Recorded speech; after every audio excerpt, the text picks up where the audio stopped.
정치의 겉과 속을 들여다보는 정치온 시작합니다. 오늘은 전용기 민주당 의원, 이준우 국민의힘 대변인과 함께 집중 분석해 보겠습니다. 어서 오세요. 네, 반갑습니다. 네, 김건희 또 최상병 특검이 오늘 현판식을 열고 본격 수사에 착수했습니다. 민중기 이명현 특검의 입장 직접 듣고 오시죠.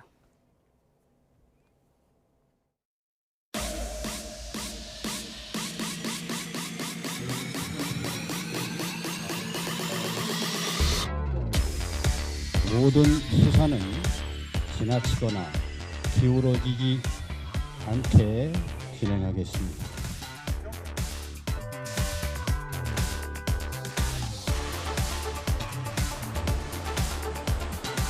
손직해병 특검은 철저하게 실체적 진실을 규명하기 위해서 최선을 다하겠습니다.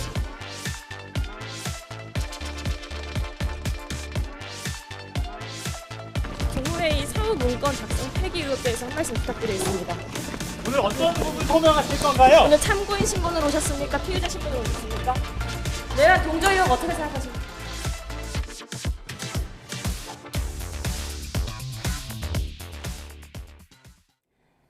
네, 이미 윤 전 대통령을 소환한 내란 특검과 함께 이제 세 개의 특검 모두 본격 가동에 들어가게 됐습니다. 지나치게 기울어지지 않게 진행하겠다. 원론적인 입장일 수도 있는데요. 세 개 특검이 동시에 가동된다는 게 또 당사자들에게는 부담이 될 수도 있을 것 같습니다. 그렇습니다. 결국에는 윤석열 전 대통령이 지금까지 해놓았던 내용들을 거의 모두 파헤친다고 봐도 무방하기 때문에 그런 논란이 있을 것 같습니다. 그렇기 때문에 원론적인 입장을 내면서 정치적인 내용보다는 실제로 수사에 대한 그 진실 규명이 먼저다라고 하는 특검들의 그런 입장을 알아볼 수 있었던 것 같습니다. 네. 내란 특검은 한덕수 전 총리를 오늘 소환을 했잖아요. 정확한 혐의가 사후에 문서가 있었다는 거예요. 이 부분을 어떻게 조사하고 있을까요? 글쎄요, 지금 결국 이제 윤석열 전 대통령에 대해서 이제 국무위원들에게 의무에 없는 일을 강요한 게 아닌가. 즉 이제 직권 남용 이제 혐의를 좀 확인하려고 그런 게 아니겠나 싶습니다. 그리고 지금 여러 번 밝혔다시피 한덕수 전 국무총리는 본인은 내란 사실을 전혀 몰랐다라고 얘기를 했었고요. 내란 혐의에 만약에 그게 공모가 되려고 그러면요, 사전에 같이 그걸 논의했다든가 아니면 발표하기 전에 그걸 알았다든가 이런 사실이 있어야 되는데, 그거와는 별개로 그 계엄 선포 이후에 선포 포고문을 작성했다, 거기에 서명했다, 이런 내용이 지금 있는 걸로 보아서는 공모 혐의까지는 이 수사로 어떤 밝히기 좀 어려워 보이고, 윤석열 전 대통령이 직권 남용을 해서 국무위원들에게 좀 이제 비상계엄 선포에 대해서 동의를 해달라 이렇게 강요한 게 없는가, 이런 부분을 집중적으로 살피겠는 게 아니겠는가 그런 생각이 좀 들고요. 그다음에 이제 민중기 그 특검에서 지금 하나 우려스러운 부분은 이제 김건희 여사에 대한 공개 소환 조사 여부입니다. 예. 지금 이제 윤석열 전 대통령은 공개 소환 조사에 응하지 않으려고 했던 그 이유 중에 하나가 뭐냐면, 본인이 공개 소환 조사를 해서 나가게 되면 지금 부인이 김건희 여사도 혹시나 공개 소환 조사를 할 수도 있지 않겠습니까? 그럴 가능성이 커지겠죠. 근데 지금 역대 대통령 관련된 수사 중에서 전직 영부인이 공개 소환 조사된 적이 단 한 번도 없습니다. 지금 그런 이제 상황이기 때문에 김 여사 특히 병원에서 10일 넘게 입원했다 퇴원한 상태인데, 김 여사를 공개 소환 조사할 것인지 여부, 이것도 굉장히 좀 주목되는 부분이다, 그렇게 봐야 될 것 같습니다. 예, 지나치지 않게 또 기울어지지 않게 진행하겠다고 했으니까 김건희 여사를 공개 소환할까 여부가 지금 주목된다고 하셨는데 어떻게 예상하세요? 실제로 공개 소환이 될 수 있을 것 같다라고 보는 겁니다. 조금 전에 지나치지 않겠다라고 하는 부분들은 정치적으로 기울어진 모습들을 국민들께 보이지 않겠다라고 하는 것이지, 사실관계를 부정하고 이것을 축소하는 모습으로 보이지 않겠다라고 하는 의지로도 오히려 반대로 해석도 가능해 보이거든요. 그런 측면에서 진실을 밝히기 위해서 필요한 내용들이 있다면 특검은 주저하지 않을 것이라고 하는 그런 것들을 저는 알 수 있을 것 같습니다. 지금 이렇게 세 개 특검이 이루어지면서 굉장히 또 좀 정치적인 논란으로 갑작스럽게 윤석열 전 대통령을 타겟으로 한 그런 수사가 이루어지는 것 아니냐라고 하는 우려는 있을 수 있을 것 같습니다. 그러나 지난 3년간 은폐되고 축소되었고 실제로는 불기소까지 이루어지면서 국민들로부터 많은 의혹들을 낳았고 많은 비판을 받았던 지점입니다. 이런 부분들을 하나씩 바로잡는 부분이기 때문에 마치 지금 공개 소환하는 것이 뭐 정치적인 논란으로 번지지는 않았으면 좋겠다. 오히려 이것은 사실관계를 바로잡는 특검들의 역할 중에 하나다라는 말씀을 드리고 싶습니다. 예, 결국 윤 전 대통령의 공개 소환 여부, 출석 방식을 두고 신경전을 벌였던 배경에 김건희 여사가 있을 수 있다라고 말씀을 하신 건데, 그렇죠. 네, 윤 전 대통령 이번 토요일에 다시 소환되거든요. 오전 9시냐 10시냐 또 신경전이 있었는데 사실 아크로비스타가 검찰청과 너무나 가깝잖아요. 그리고 준비 상황도 하루 이틀 또 뭐 9시냐 10시냐에 따라서 달라질 것 같지 않은데 이 줄다리기의 배경은 뭐라고 보세요? 일단 이제 기싸움이라 할 수 있겠죠. 이제 창과 방패의 싸움이 되는 건데 윤석열 전 대통령 입장에서는 내가 그쪽에서 부르는 대로 전부 다 순순히 말하지는 않겠다라는 그런 시그널을 준다 이렇게도 볼 수 있을 거고요. 또 사실상 이제 인권 보호 수사 규칙이라는 것이 있습니다. 이거는 이제 모든 국민에게 해당되는 것인데 인권 이제 수사를 할 때 있어서 인권 침해가 되지 않도록 즉 혐의가 있는 사실임에도 불구하고 마치 혐의가 확정된 것처럼 보이게 하는 그런 포토라인에서는 이런 모습들을 지난번에 추미애 전 법무부 장관께서 만든 규칙인데 지금 많은 분들이 이 혜택을 받아왔었습니다. 정치인들 예를 들면 조국 전 장관이라든가 또는 김명수 전 심지어 정치인도 아닌 김명수 전 대법원장도 이런 식으로 조사를 받았었습니다. 그런데 윤석열 전 대통령에서는 이걸 예외로 둔다. 아마도 국민적으로 큰 관심이 있다 보니까 예외로 둔다라고 할 수는 있겠죠. 그런데 정치인이 아닌 김건희 여사에게까지 이런 걸 적용한다는 것은 굉장히 국민들 보기에는 보기 좀 좋아 보이지 않을 거다. 그리고 지금 김정숙 여사라든가 나중에 또 김영희 여사도 조사받을지도 모르는 건데 이런 것까지 선례를 만들어 버리게 되면은 역대 대통령들 모두 배우자까지 공개 소환되는 이런 안 좋은 선례가 만들어진 건 좋지 않다라고 봅니다. 그러니까 저희가 늘 말씀드리지 않았습니까? 포토라인은 오히려 선입견을 가질 수 있게끔 하는 부분이 있기 때문에 없애야 된다고 주장을 했습니다. 그렇게 하지 말자고 하는 데는 이유가 있었는데 그때 당시 제일 강력하게 반대했던 것이 윤석열 정부였습니다. 실제로 복귀시킨 부분도 없지 않아 있거든요. 그런데 본인 당사자가 되니까 다시 한번 그것을 우려된다라고 이야기하는 것은 앞뒤가 안 맞는 겁니다. 그래서 이 검찰 권력이 가지고 있고 수사 권력이 가지고 있는 이 병폐들을 없애자고 하는 부분에 대해서 지금 검찰 개혁이 이루어지고 있는데 이런 부분에서는 대승적으로 전향적으로 저는 국민의힘에서 좀 검토가 되어야 된다는 말씀을 좀 드리고 싶습니다. 예외를 두고자 했던 내용들보다는 여러 가지 해석이 있겠지만 윤석열 전 대통령이 지금까지 은폐하고 축소해왔던 부분들을 바로잡는 측면으로 봐주면 될 것이지 이것을 뭐 공개니 비공개니로 볼 것은 아니다라는 말씀 좀 드리고 싶습니다. 팩트를 좀 말씀드려야 되는데요. 지난번에 이거는 문재인 정부 때 추미애 법무장관이 만든 규칙 아닙니까? 그 이후로 쭉 적용돼 왔었습니다. 윤석열 정부에서도 적용돼 왔었는데 이게 처음으로 예외로 적용돼 바로 윤석열 전 대통령이 되는 겁니다. 그래서 지금 이번 정부에서 그 지난 정부에 만든 규칙을 잘 지켜왔는데 왜 윤석열 정부, 윤석열 대통령에게만 예외로 첫 적용되느냐 그 문제를 말하고 있는 겁니다. 예. 그러니까 검찰 수사와 특검 수사는 조금 다르다고 볼 수 있을 것 같은데요. 해당 부분들도 많은 논의가 국회에서 있었지만 이렇게 특검이 진행하는 부분에 대해서 그러니까 다시 한번 말씀드리지만 하지 말자고 하는 데는 이유가 있는 겁니다. 이게 입장이 바뀐다고 해서 바뀔 부분도 아니다라는 말씀 좀 드리고 싶습니다. 예, 세계 특검이 본격 가동된 상황 정리하고 있었는데요. 윤건영 의원은 한남동 관저가 윤석열 정권의 축소판이란 주장을 했습니다. 과거 운영위원회에서도 문제가 됐던 관저 내 골프 연습장 시설에 대한 이야기 직접 듣고 오시죠.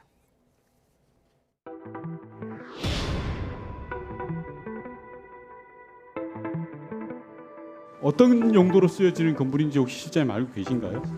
창고로 제가 창고라고요? 직접 오시면 확인시켜드리겠습니다. 저 시설은 스크린 골프가 설치되어 있는 시설입니다.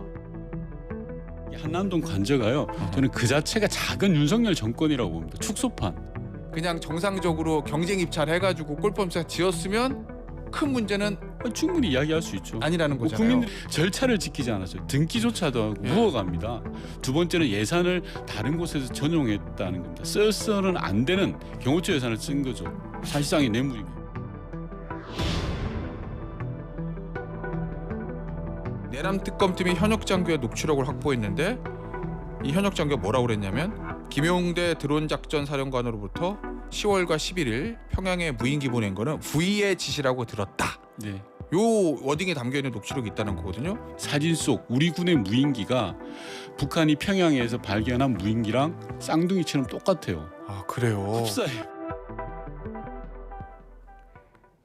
네, 우선은 윤건영 의원의 주장입니다. 한남동 대통령 관저에 있는 미등기 건물, 골프 연습장 아니냐는 의혹에 대해서 사실상 뇌물일 수 있다 이렇게 주장을 했습니다. 그러니까 사실은 뭐 대통령이 골프는 칠 수 있는 건데 그 골프 연습장 건립 과정에서 들어간 예산이 문제다 이런 지적 같아요.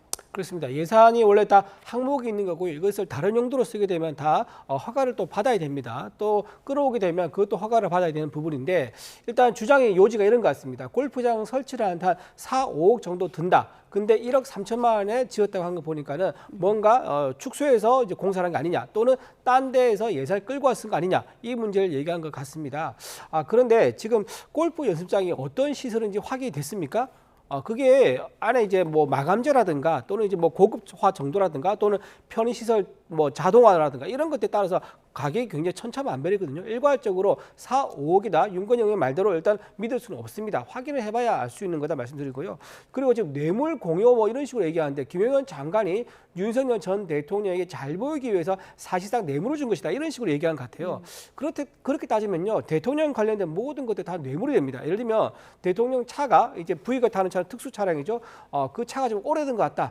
바꾸는 게 어떻겠습니까? 라고 제안하면요. 그래서 실제 바꿨다 칩시다. 그럼 그 사람이 뇌물 공여자가 됩니까? 말이 안 되는 거지요. 또 하나 청와대에서 지금 청와대로 곧 이제 이전을 한다고 합니다. 공사 중이죠. 그럼 이전하면서 그동안 낡은 시설을 이제 보수를 한다거나 또는 신축하는 건물이나 시설이 있을 거예요. 그럼 이거에 대해서도 만약 그렇게 제안을 이재명 대통령이 하다가 칩시다. 그럼 그 사람도 이재명 대통령에게 뇌물을 공유한 겁니까? 자, 이런 식으로 억지로 갖다 붙이니까 말이 안 되는 일이 계속 벌어지는 겁니다. 자, 그래서 골프장 이 내용은요, 사실관계, 신뢰가 확인되고 마감재가 확인되면 그때 충분히 논의할 수 있는 문제다라고 생각합니다. 아직 확인된 사실이 아니다라고 네. 하셨는데요. 저도 이 뇌물에 대해서는 동의하기 좀 어려운 부분이 없지 않아 있습니다. 그리고 이런 형태로 뇌물죄를 사실상 만들어내는 것은 좀 바람직하지 않습니다. 과거 내용만 보더라도 성남FC에 후원금 넣은 것도 제3자 뇌물이라고 기소하려고 하고 했던 모습들 우리 그 정치검찰들하고 많이 비판하지 않았습니까? 그래서 우리가 이런 부분들부터 좀 바로 잡았으면 좋겠다는 말씀을 드리는 것이고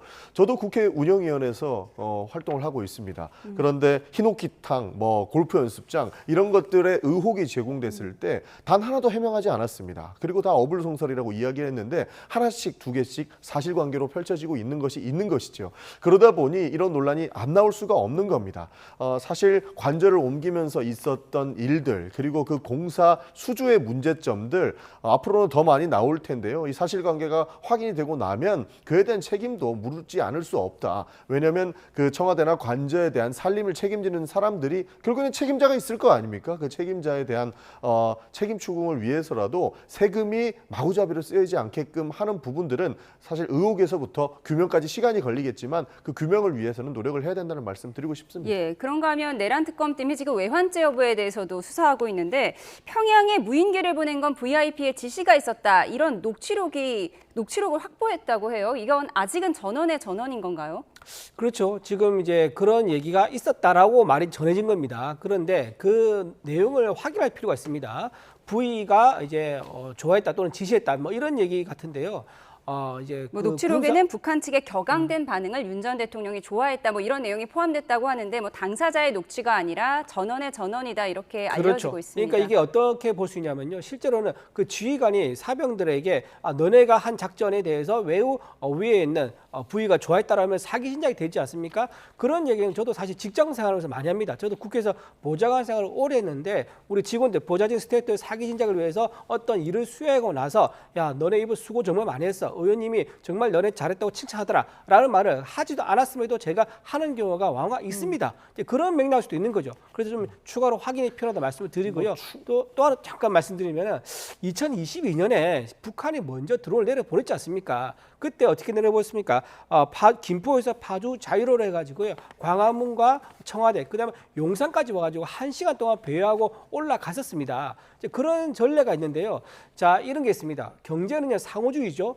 안보도 상호주의입니다. 북한에서 내려보내서 우리 서울 시민들 안보를 위협했다면 가장 좋은 시그널이 뭡니까? 우리도 너네만큼 또 보낼 수 있어 라고 보여주는 거예요. 북한의 포를 10발 쏘지 않습니까? 그러면 군사 매뉴얼에는 그걸 5배로 응징하라는 게 있습니다. 50발로 응징해야지 다음부터 그렇게 안 한다는 거죠. 그렇기 때문에 우리도 북한에 드론을 올려보내서 충분히 우리도 너네를 위협할 수 있다는 것을 보여주는 것. 이것은 군사 안보에도 상호주의 원칙에 입각한다고 말씀드립니다. 그러니까 북한이 정신 못 차리고 도발을 하는 거는 비판해야 되고 100배, 1000배 이렇게 보복하는 것은 당연하다고 봅니다. 그래야 우리 안보가 더 굳건해지겠지 않겠느냐라고 하는 부분에 동의하는데 우리가 그들처럼 도발에 앞장설 필요는 없는 것이죠. 그 사람들은 제대로 된 집단이 아니다라고 평가하고 있는데 똑같은 행동을 하면 우리는 더 문제가 되는 것 아니겠습니까? 그런 차원에서 왜 그 무인기를 평양에 굳이 보냈어야 됐느냐라고 하는 부분에 대해서는 의심을 하지 않을 수 없는 상황이다라는 말씀 좀 드리겠습니다. 그리고 아무리 봐도 상식적이지 못하다라고 하는 평가가 많지 않습니까? 대통령이 굳이 그것을 좋아할 필요가 있겠느냐라고 하는데 계엄을 할 정도로 명분이 필요했다라고 한다면 이런 의심들도 충분히 확신으로 바뀔 수 있다라고 저는 보는 겁니다. 그런 차원에서 이런 전원들도 결국에는 내란 특검에서 외환의 행위에 대한 것이 추가가 된다면 진실을 규명하고 이에 대한 책임도 확실히 물을 필요가 있다라고 보는 겁니다. 예. 잠시만요. 저희가 속보가 들어와서 전해드리겠습니다. 여야가 3% 룰을 포함한 상법 개정안을 처리하는데 합의했다는 소식이 조금 전에 들어왔습니다. 지금 소액주주 권한 강화가 핵심인 법사위 소위가 진행되고 있는데요. 조금 전에 3% 룰을 포함한 상법 개정안 처리에 여야가 합의했다는 소식입니다. 내일 법사위 전체 회의가 진행이 되고 국회 본회의에서 바로 처리될 것으로 보입니다. 이렇게 된다면 거부권, 윤 전 대통령의 거부권으로 폐기됐다가 다시 처리되는 법안의 첫 사례가 될 가능성이 높습니다. 다시 한번 전해드리겠습니다. 여야가 3% 룰을 포함한 상법 개정안 처리에 합의를 해서 내일 본회의에서 바로 처리될 것으로 보입니다. 자세한 소식은 들어오는 대로 추가로 전해드리도록 하겠습니다. 네, 그런가 하면 심우정 검찰총장이 전격적으로 사의를 표명했죠. 오늘 마지막 출근길에서도 검찰개혁에 대한 뼈 있는 한마디를 남겼는데요. 여야 반응까지 이어서 듣고 오시죠. 사법적 시스템은 국민의 기본권과 직결된 문제입니다. 각계층의 의견을 충분히 듣고 심도 깊고 신중한 논의를 거쳐서 국민이 필요로 하고 국민을 위하는 또 일선의 검사들이 사명감을 갖고 국민을 위해서 봉사할 수 있는 그러한 국가의 백년대교로서 형사사법 시스템이 설계되어야 한다고 생각합니다. 사태 갖고는 안 되죠. 수사를 받아야 되고 당장 수사기관에서 빨리 수사를 통해서 내란과 관련성이라든가 여러 가지 또 김건희에 대한 조사에 대한 특혜를 준 거라든가 여러 가지 있지 않습니까? 네네네. 이런 것들을 수사를 빨리 해서 해야 된다고 봅니다. 거악 척결이 예. 검찰의 본연의 기능인데 네. 검찰이 물론 이제 오바를 하거나 정치적으로 좀 일탈을 하거나 이런 거는 바로 잡아야 되겠지만 예. 그 거악 척결 기능을 약화시키는 거는 검찰 개혁이 아니고 개악이라고 봅니다. 그런데 지금 민주당 집권 세력이 추진하려고 하는 그걸 보면 충분히 그럴 개연성이 있다. 그런 위험성이 있다라고 봅니다. 네, 심우정 검찰총장 오늘 마지막 출근길에서 검찰개혁은 100년 대계가 돼야 한다 이런 뼈 있는 말을 남기기도 했는데 민주당에서는 개혁 대상이 돼야 할 사람이 개혁을 걱정하는 아이러니다 이렇게 판단을 했습니다. 검찰은 당연히 권력을 내려놓기 싫겠죠. 그들이 가지고 있던 권력을 통해서 본인들의 이익이 굉장히 많다라는 것을 굉장히 오랫동안 증명했기 때문에 당연히 개혁을 해서 권력을 내려놓아라라고 하는 부분에 대해서는 저는 동의하기 싫을 겁니다. 그런 차원의 반발이라고 보이는 것이고요. 검찰이 국가와 국민을 위해서만 똑바로 일했다면 개혁의 대상이 됐겠는가? 저는 아니라고 봅니다. 기본적으로 정치검찰이라고 하는 비판이 계속적으로 있었던 것만큼 확실하게 이번에는 개혁을 해야 된다고 보는 것이고 과거 문재인 정부에서도 실패하지 않았느냐라고 했는데 문재인 정부에서 실패했던 이유도 결국엔 그 검찰 권력을 이용하려고 했던 부분들이 있었기 때문에 실패했다고 봅니다. 지금 야당에서는 반발하고 있지만 정부와 여당이 기득권을 내려놓고 그 무소불위의 검찰 권력을 내려놓겠다고 하면 박수치고 환영해야 되는 것 아니냐라고 하는 지적에 저는 동의하는 바이고요. 너무 급하게 추진하려고 하는 것 아니냐라고 하는 비판에 대해서는 이미 20년 전부터 노무현 대통령이 평검사들과 만나면서 검찰 개혁을 얘기했을 때부터 논의가 됐던 내용이기 때문에 그런 걱정 안 하셔도 된다고 말씀드리고 싶습니다. 예, 심 총장이 하필이면 왜 지금 사의를 표명했는가? 그 배경에는 검찰 인사가 있었다고 전해집니다. 이른바 총장 패싱 논란인데 이문정 부장검사가 차장을 뛰어넘어서 지검장으로 승진했어요. 이 과정에 총장의 의견은 전혀 들어가지 않았다. 이 부분이죠. 그렇죠. 그 부분이 아마 가장 큰 이유 중에 하나일 겁니다. 이제 이문정 부장검사는 차장 건너뛰고 중간 간부를 할 수 있는데요. 차장을 건너뛰고 바로 검사장으로 갔습니다. 그렇다고 하면 이문정 부장검사가 다음 갈 수 있는 코스는 어디겠습니까? 제가 보기엔 1년 뒤에는 검찰총장까지도 갈 수 있는 초고속 승진을 지금 트랙을 밟고 있다라고 이제 생각이 듭니다. 그리고 또 하나 지금 이제 그 검찰에서 이제 무소불위의 권한을 가지고 있다면 당연히 견제돼야 하지요. 그래서 우리 국민의힘이 뭐라고 얘기했습니까? 이재명 대통령 후보자 시절에 분권형 제왕적 대통령제에 대한 문제가 많기 때문에 분권을 개헌을 하자라고 얘기했더니 뭐라고 했죠? 아예 응답하지 않았습니다.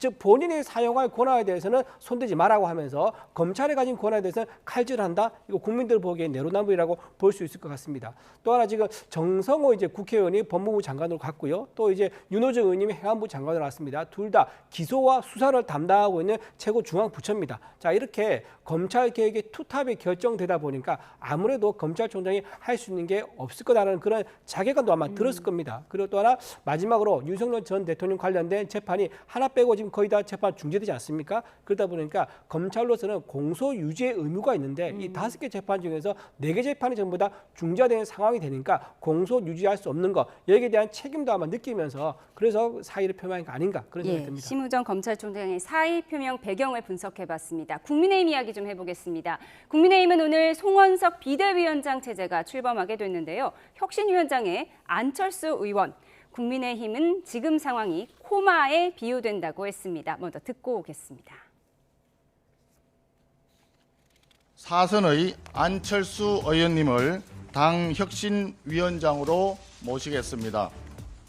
안철수 의원님은 이공계 출신으로서 의사, 대학 교수, IT 기업 CEO를 두루 경험하신 분으로 과감한 당개혁의 최적임자라고 생각합니다. 임요한 혁신위도 그렇고 혁신위의 권한을 어느 정도까지 주느냐고 계속 자국이 있어 왔거든요. 안철수 혁신위에서 당개혁의 전권을 맡기실 생각이 있으신 건지. 우리가 생각할 수 있는 최고 수준의 어떤 혁신 방안이 잘 마련될 수 있도록. 네, 탄핵 찬성파 안철수 의원, 당내 경선에서 탈락하고도 탄핵 반대파였던 김문수 후보를 열심히 도왔고 개표 상황도 홀로 끝까지 지켜보며 당내 우호적인 평가가 높아졌죠. 오늘 혁신위원장으로 임명된 안철수 위원장, 페이스북에 국민의힘은 지금 사망 선고 직전에 코마, 즉 의식불명 상태에 놓여 있다며 저 안철수가 메스를 들겠다고 강조했습니다. 안철수 의원 당대표 출마 가능성도 큰 것으로 보이는데요. 혁신을 위한 요책이 있을까요? 네, 의사 출신인 안철수 의원 메스를 들겠다. 지금 국민의힘은 의식불명 상태에 빠졌다 이렇게 진단을 했는데 혁신의 묘수가 있을까요? 이제 묘수를 만들어야죠. 묘수를 만들어야 되고 지금 이제 안철수 후보가 그동안 보여줬던 행보를 보면 전국을 지금 순회하고 있었거든요. 아마도 전당대회에 출마를 하기 위한 행보가 아니겠는가라는 이제 추측이 많았었습니다. 그런데 결국 이제 혁신위원장 자리를 수락함으로 인해서 전당대회는 나오지 않겠구나라는 것을 이제 알 수 있는 거고요. 그렇다 그러면은 이건 상당히 전당대회에 버금가는 어떤 혁신위원장으로서의 정권을 가져가는 그런 조건이 아니면 안철수 후보가 받을 이유가 없지 않았겠느냐라는 생각할 수 있습니다. 따라서 혁신위원회 활동 기간이 일단은 짧지 않을 것이다. 원포인트로 혁신안만 내고 물러나는 경우는 없을 것 같고요. 상당히 장기간 활동 기간을 이제 보장받은 것 같고 또 하나 아마도 내년 이제 지방선거를 앞두고 있죠. 지방선거 앞두고 있어서 공관위 관련된 즉 공천 어떤 기준이라든가 이런 거 관련된 것까지도 같이 손을 보는 것까지 내년까지 쭉 이어져서 아마 활동안까지도 좀 추측해 볼 수 있겠다라고 말씀드립니다. 예, 그리고 국민의힘의 혁신이 필요하다는 목소리는 굉장히 높아지고 있는데 당내에서 쓴소리도 나오고 있습니다. 나경원 의원이 지금 국회에서 철야 농성 중인데요. 김성태 전 의원은 농성을 하려면 제대로 해야 한다고 강하게 비판했습니다. 영상으로 보고 오시죠.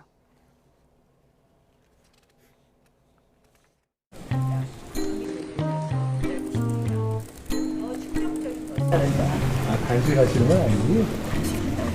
간식하지 마. 계기가 없는 거죠. 농성이라는 것은 자신의 모든 것을 걸 수 있어야 하는 그런 절실함, 절박함이 있어야 하는 거예요. 삭발을 한다든지 노숙 단식을 한다든지 야당의 농성이 이렇게 천하의 어수선거리로 만들고 어디 할 게 없어서 로텐더 홀에서 에어컨 타령하고 있어요.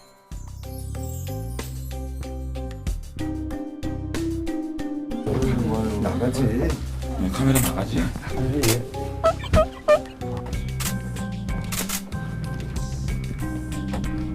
보고 할 거야. 하지 마. 그만해. 수혜산 주문하고 와봐. 술 먹고 그만해. 건강해야 뭐 싸움도 하지. 아유, 나도 얘기했던 거 네가 해줘야 될 거 아니야. 네가 해줘야 내가 일어나지. 지금 그렇게 할 수가 없고 어제 유승민 대표가 네가 다 마무리하고 가. 그렇게 할 수가 지금 없게 됐잖아. 이따 갈 거야. 유승민 대표가 저 문재인 대통령까지 대상을 하자는데 그걸 어떻게 해? 말이 안 해. 내가 안 그랬잖아. 나는 그런 이야기 처음 들어보고. 수액 맞고는 자 그만해. 아, 진짜 죽어나고 너 좀 해주고 가. 힘들어 죽겠다.